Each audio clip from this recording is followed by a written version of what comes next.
Hey guys, what is up? Happy Friday. Sorry that today I'm a little late with doing this live, but I have been super busy enrolling people into two things. One, my next Lean on Laurel cohort, which is going to start in the next week or so, but we are doing pre-work this week. So we are full right now, but here's the thing. There's always someone that drops out the first or second week. So if you want to get on that list, just let me know and we will make accommodations. Also, number two, the Dallas event. So if you don't want to wait and go through Lean on Laurel, come visit me in Dallas October 14th and 15th, and I will personally help you set up that entire $500 a month video funnel that I teach inside this program. You're actually going to leave the event with all of the video ads launched in your ads manager. Not only that, but I'm actually going to help you write and I'm going to direct you as you shoot those videos. Our Dallas event is close to being full. So if you want in on that event, I am throwing in a bonus of 3 months of extra support because we don't want to just set up your ads and then let you go. Like, I want to make sure that what we do at the event is actually going to be optimized for its success. So you're going to get 3 extra months with me. So if you want in on that Dallas event, like I said, we are almost full. Just let me know. I have literally been busy all morning long enrolling people into those two things. So what I'm actually going to do is let me move my little thing over right there. Let me make myself smaller. So if you go to the featured section, you are going to see that I posted that I'm going to be starting a new cohort. Okay. Just ignore the application now because like I said, like we are full. But if you want to get on the waiting list, just reach out directly to me. It's going to be faster. But if you do want to get on the waiting list for the next open spot in the next couple of weeks, fill out the application because I go through the application. But if you want to absolutely be in this cohort, DM me now, just skip the application. I'm going to do a jam with you and we're going to figure out if you're going to be a good fit. Okay. I just want to make sure that everyone is getting everything that they need. And I want to make sure, because especially after doing the training yesterday, which by the way, is under how to get Laurel's help conversions over cocktail replays. Okay. It's going to be September 15th, 2022. I went over my DCA strategy and I actually gave some bonus training over ads optimization, how to replace ads, how to set up the 5x3, all of that fun stuff. We had a lot of fun. We had a small group yesterday. And so I was like, hey, if you guys aren't tired of me, I'm going to go long and I'm going to help you guys with whatever you guys need. And so we actually did that. So it was super, super fun. So I'm going to go ahead and I'm going to go to the Ask Laurel thread, which by the way, can always be found in the featured section. And so what I'm actually going to do is just a reminder, make sure that you're getting your questions in before 5. Because I do review the questions a day before so that I can come with any resources that I might need, okay? So I am going to start with Miss Nicole. A lot of power content questions today. I love it. I love it. So Nicole says, I finally created my 3 power content videos and the ads. If you don't remember, I'm a mentor for parents of young children that are looking for ways to manage their daily stress and create deeper connections with their kiddos in order to set them up for a happy, successful adult life. Here's my copy for my power content. So the last one, I switched the language to be less direct because it can be a sensitive subject where parents get defensive. Did I do okay? So in these situations, because like I said, I did go over this before. One of the things, Nicole, and for anyone else too, who is dealing with a sensitive subject, like it doesn't have to be parenting, like stress, but like mental health, any like fitness, anything medical, we have to start being mindful that Facebook doesn't like us directly calling out anyone that can consider the messaging in a negative way, right? Parents probably don't want you to know that you're targeting them because they have, difficult kids or maybe, kind of challenged kids in a little bit.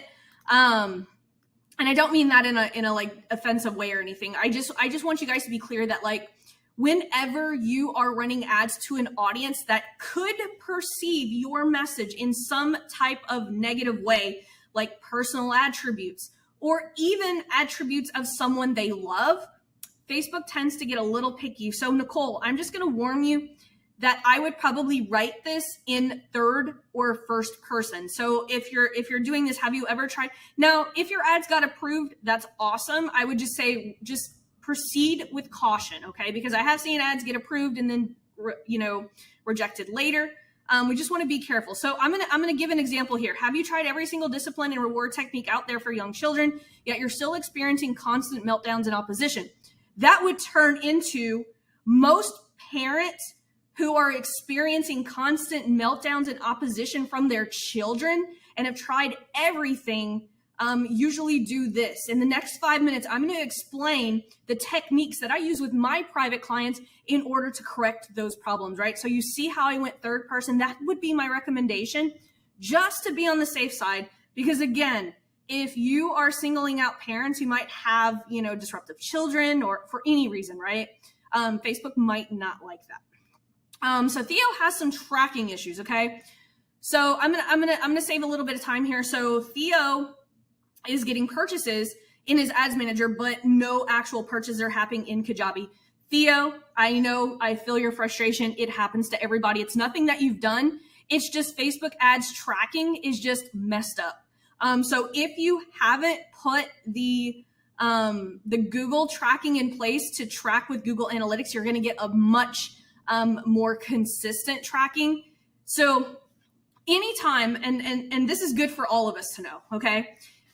There are 3 things that you guys should be tracking, right? So in order to, so let me actually move myself and I'll make my thing a little bit bigger.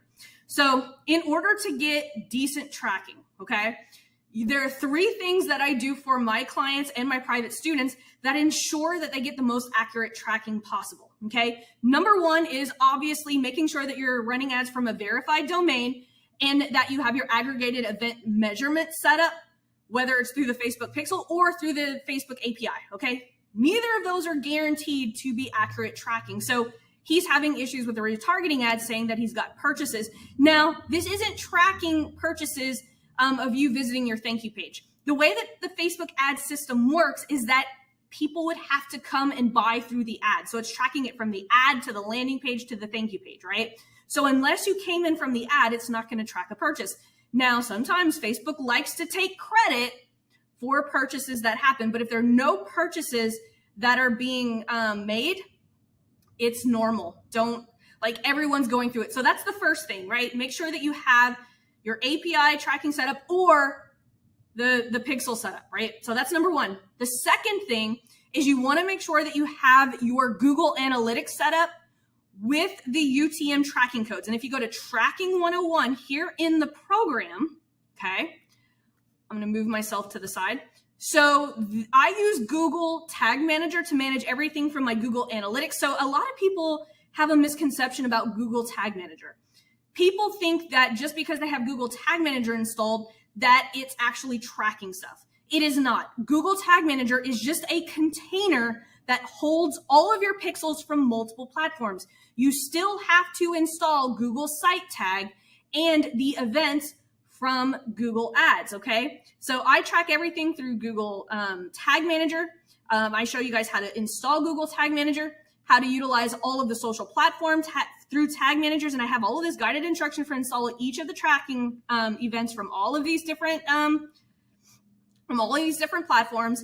And then here, how to use simple UTMs to track where your traffic and sales are coming from. Okay, so this is the second step of having accurate tracking. So 1 is the Facebook Pixel or the API. Second, having Google Analytics installed on your site and then setting up this UTM within your ads manager so that so basically you're going to use a UTM tracking code that is going to replace the link that you're sending traffic to. And then you're going to set up goals in Google Analytics saying if people land on this thank you page, this constitutes a sale. And so these 2 videos you're going to want to watch. Okay. So that's way number 2. Okay. Now, way number 3 is exactly what you did, Theo. You're going to want to look for purchases within your CRM, right? So there's 3 things you have to look at. 1, the Facebook Ads Manager. 2, Google Analytics. And 3, the CRM. I know it sucks, but this is just something that we have to deal with. And it's not just a Facebook ads problem. it's in all across platform stuff. So tracking is just not that accurate. So if you guys are getting purchases and nothing is in the CRM, what's in the CRM always trumps everything else, right? Because at the end of the day, what's in your CRM matters, right? That's where the sales come from. So if you're experiencing the same problem, it's nothing that you did wrong, and I checked your tracking and everything looks okay, Theo. It's just a quirk of using the ads platform. Gosia says, hey, Laurel, my business manager got restricted from running ads when I was on holidays, and I'm not able to submit an appeal due to identity verification that failed on their side. Facebook reps are telling me they can't help, and that makes my business manager permanently restricted. What can I do now to claim back my pages? So here's the thing, guys. It is so hard to get things back, and this is why, guys, I tell you this stuff here in the business manager training. I cannot stress this enough. Create your backup so that you do not lose your pages and your assets in your pixel. You need to install these backups. I have all the strategies that you need. It happens. I lose my stuff all the time. I try to appeal stuff. Things come back with time, but you have to have your backups in place. I say this almost every single week. And so, Gosia, I'm so freaking sorry that happened to you. It happens to me all the time. As a matter of fact, I had to do identification, verification. Oh my gosh, like a couple of weeks ago where I lost my business manager. It took a couple of days, but Facebook got back to me. Gosia, the best thing that I can tell you right now is go ahead and create backups. I know it sucks. We all have to do this, but that's the importance of creating backups, because if you're like, for instance, right, your page was in this business manager, like connected to this business manager.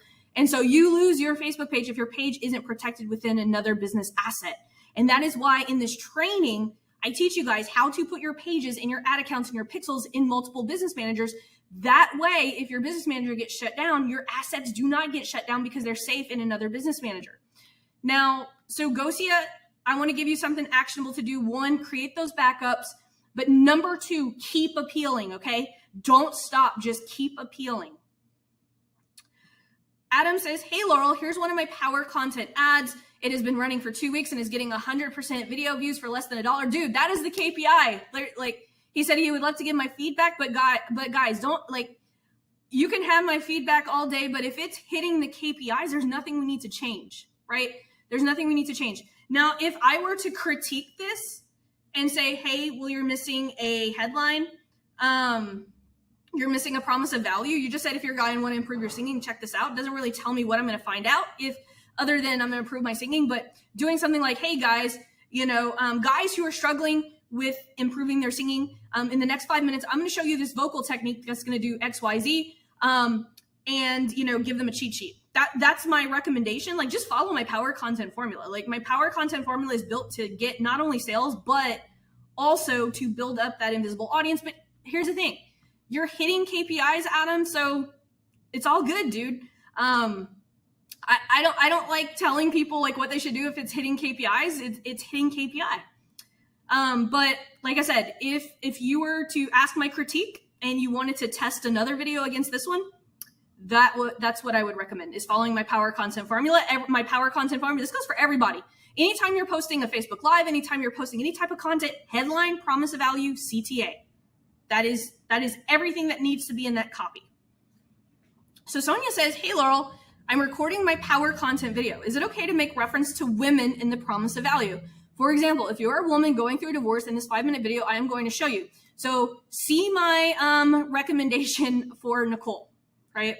I would steer with caution. I would probably do something like, I would say something like, I would probably draw a statistic, 98% of women who go through a divorce suffer from this. In the next 5 minutes, I'm gonna show you how my private clients were able to overcome this after a divorce, right? Third person, guys, is your best friend whenever you're talking about people and personal attributes or personal events that could be seen as negative, okay? So Bryce is following the stupid e-com strategy. And I'm currently in the offer phase. Awesome. When I posted last week, I had a ROAS of over 2.85. I added 20% to the budget and added an additional ad set with the same 3 ads.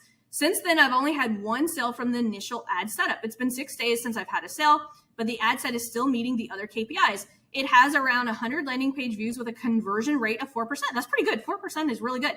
In this scenario, would it be best to begin troubleshooting again? Yes, always be troubleshooting, making sure. So when it comes to e-commerce, you want to let that ad run 3 times the value of that cart item. Okay, so that's my rule of thumb. Whenever I'm running low ticket products or e-commerce, I'm going to run the ad set 3 times the average cart value until I'm turning things off. And so I'm troubleshooting along the way, because it could be that you're hitting KPIs for page views and all that fun stuff, but if you're not getting any sales, we have to figure out what's wrong. So I would continue troubleshooting. And so that's just a good rule of thumb. 3 times, you want to run the ad spend 3 times the average cart value. Excellent question, Bryce. And it was so great to see you on that video on our live call yesterday. So Diana says, hey, Laurel, I have a question. I've tried using one of my custom audiences for those who watch 25% of first video content, people as well as 2 videos, also over 1,000 views, but Facebook says no audience size available. Not sure why. So here's the thing. So whenever you are creating your ads, right, you have to make sure that these are newsfeed views only, okay? Because if you choose automatic placements, Facebook might put them in places that do not count towards your custom audience. So for instance, if Facebook showed this in the audience network, it will not count towards your custom audience. And so that might be something to wait on. But if you're having these views, just let it run. But if it is in the newsfeed only and it is still showing no audience size available, just give it a little bit more time. It probably just needs a little, like I've seen retargeting ads run after 500 people in that audience, and I've seen it wait till about 12 to 1,300. So just be patient, but double check to make sure that these videos are not being shown in the audience network. Here, I'll actually show you how to do that. Let me pause this real quick. Okay, so we're in my current account for my power content. Like I told you guys on the video yesterday, Russell Brunson, Frank Kern, Marie Forleo, or Amy Porterfield. These people have my audience, right? So if I go here and I click and I go to ads for one ad set, what I'm going to look for, right, is if you do the breakdown by delivery, and you can do, let's see, by delivery, let's see, placement, okay? So if we go to placement, you want to make sure that it is in the Facebook and Instagram newsfeed only, okay? Like so that's something to double check. Make sure that if you are using automatic placements, that this is not saying audience network, okay? That's gonna fix that problem. But if you are only running it in the newsfeed, just give it a little bit more time, Diana. You will get those ads running. Like I said, I've seen it run as soon as 500 people in that custom audience, and I've seen it run as much as 1,200 to 1,300 people in that custom audience. So hang tight. It might just take a little bit more time. Be patient. Guys, if you have not watched the replay from yesterday, okay? Like I said, I took extra time with students yesterday. We had a ball. Like, look at this. Like, we were like on for like an hour and a half, and I was just like, you guys want me to show you something cool?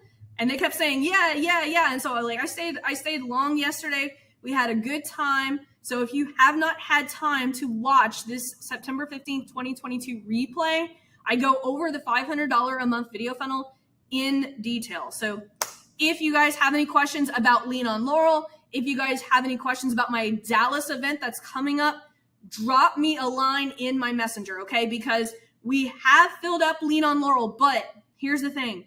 If you holler at me in messenger, I might be able to work some magic and get you a seat, okay? Same with the Dallas event. We're getting close to being full. Just directly message me, okay? And I'll hook you guys up. But anyway, you guys have an amazing weekend. We'll be posting the next Ask Laurel thread here shortly. Just be patient. Like I said, we are dealing with event signups and Lean on Laurel signups today. So me and Christina are super, super busy. So please, please, please just be patient with support. We will make sure everyone is taken care of. We do take the weekends off because we do need to rest. But if anything did not get solved, I promise we will get to you on Monday. But if you're in my messenger and you want to either come to the Dallas event or join Lean on Laurel, don't hesitate. Hop into my messenger. I'm going to be in Messenger for the next couple of hours, making sure that I get everyone into Lean on Laurel on time, and also the Dallas event. So you guys have a very blessed weekend. I love every single one of you guys, and I'll see you guys next week.